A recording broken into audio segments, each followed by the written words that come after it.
Hi, welcome back to another Toothpickings. It's the same old Brian, but something about the set has changed. I won't keep you in suspense. It's this comic book back here. It's a Batman comic where he fights a vampire that is not Dracula, but is Dracula. Anyway, you know what else about the set that I just realized? I got these things. You see these two little candle holders. I don't think these are candelabras. I don't really know what a candelabra is, but these things that hold candles. I have completely failed to light a single candle so far this season. One of these days I got to remember to put these on fire so that you have the mood. That was the whole point of getting them, and yet I continually and consistently forget to light these candles. You didn't come here to hear my problems, but you're going to hear one more, because there's a movie I've been trying to recollect, and I hope you can, maybe in the comments or something, you can tell me what this movie was.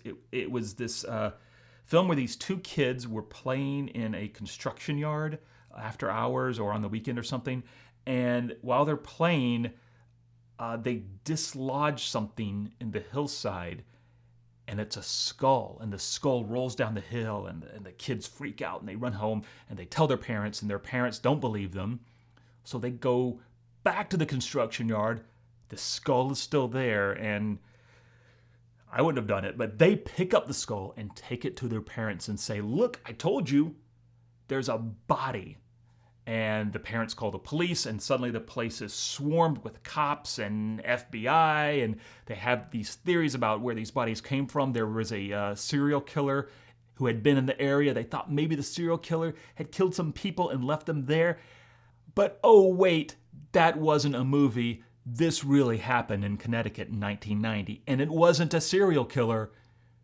It was a vampire burial. What the hell am I talking about? Well, in New England, in the 17 and 1800s, there was a very long period of time that I call the American Vampire Panic, where people believed that the recently passed were coming up out of their graves and draining the life of those around them. Is vampire panic the right word? Scare might be a better word. Endemic might be a better word. Panic sells more newspapers, so I'm going to keep calling it panic. Anyway, this one grave was dug up, desecrated, reburied with rocks piled on top, all in a desperate hope that this one person would not come back and terrorize the community that it had lived in before. Well, what do you do when you want to learn more about this panic? Well, I guess you could read a book, but or you can do what I did, and you interview Dr. Nick Bellantoni, the guy at the center of this investigation. Dr. Bellantoni is the emeritus archaeologist for the state of Connecticut.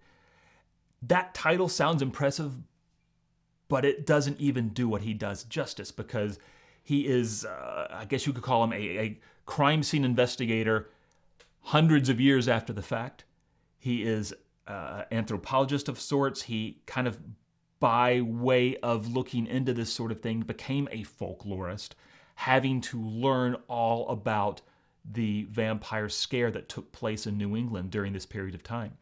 He's going to tell us all about what he learned about that grave, the mystery at the time, what has been learned since, as well as some of the key moments in the American Vampire Panic taking place in New England during this period of time. It's going to be a fascinating conversation. If you only watch one interview I do on this channel this season, I think this is the one to commit yourself to.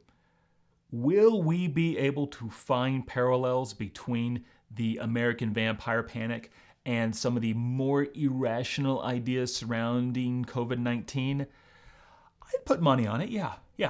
Thanks for sticking with me through this short Toothpickings. There's going to be a much longer one, the interview with Nick Bellantoni next week. Stick around for that. See you soon. So the folk tales are true. There is another bat in Gotham. Count Dracula, I presume. A legend you are apparently intimate with. Don't flatter yourself.